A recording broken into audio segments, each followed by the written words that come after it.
ক্ষতি করছে। কেমন লাগে কোন?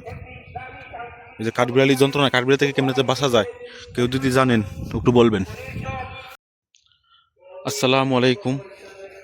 আজকে দেখাইমু ওই যে আমার পুকুর পাড়ে মিষ্টি কুমড়া, মানে আউশা কদু, খুব ভালো জাতের। এটা কিরকম ধরছে, এই যে দেখেন আমাদের কলার বাগান, চাম্পা কলা, যেটা এই যে চাম্পা কলা।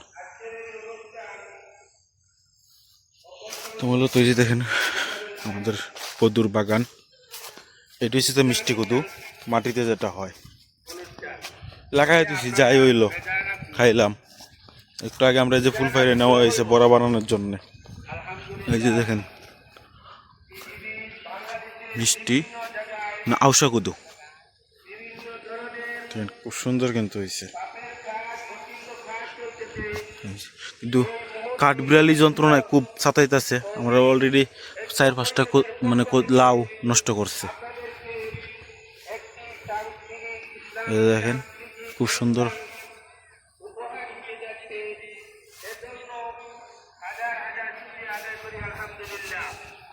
এই যে দেখেন একটা আগেও বাক্কা বড় একটা লাউ ফালাইয়া দিছে। এই যে দেখেন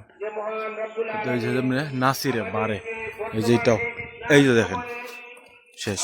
কত বড় কদুরা দেখেন, কাঠবিড়ালি নষ্ট করছে। দেখেন এদের সামান্য, কিন্তু এটা কিন্তু অনেক শক্ত হয়েছে না, মানে পুরো বাত্তি হয়েছে না। কিন্তু অন্য এটা তো আপনার যদি না পারি তাহলে নষ্ট হয়ে যাইব। এই যে এদের সামান্য লাগে কতটুক ক্ষতি করছে, কেমন লাগে কোন? এই যে কাঠবিড়ালি যন্ত্রণা, কাঠবিড়ালি থেকে কেমনে যে বাঁচা যায়, কেউ যদি জানেন একটু বলবেন। এই যে দেখেন দেখছেন কতগুলো কদু, কিন্তু কাঠবিড়ালি লাগে খুব ওয়াই আছি, টেনশনে আছি। মসজিদ আওয়াজ চলতেছে, এই দেখেন। এই যেখানে আরো 2টা আছে।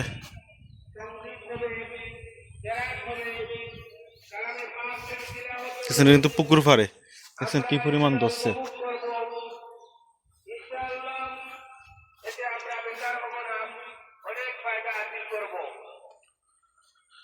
খুব কদু ধরছিল কিন্তু খুব ভালো, কিন্তু কাঠবিড়ালির লাগিয়া খুব টেনশনে আছে। কাঠবিড়ালি কি করে আরো ধরতেছে। এই যে দেখেন আরো, এই যে ধরতেছে কদু। এই যে দেখেন, এই যে দেখেন 2টা, ওই যে এখানে 2টা।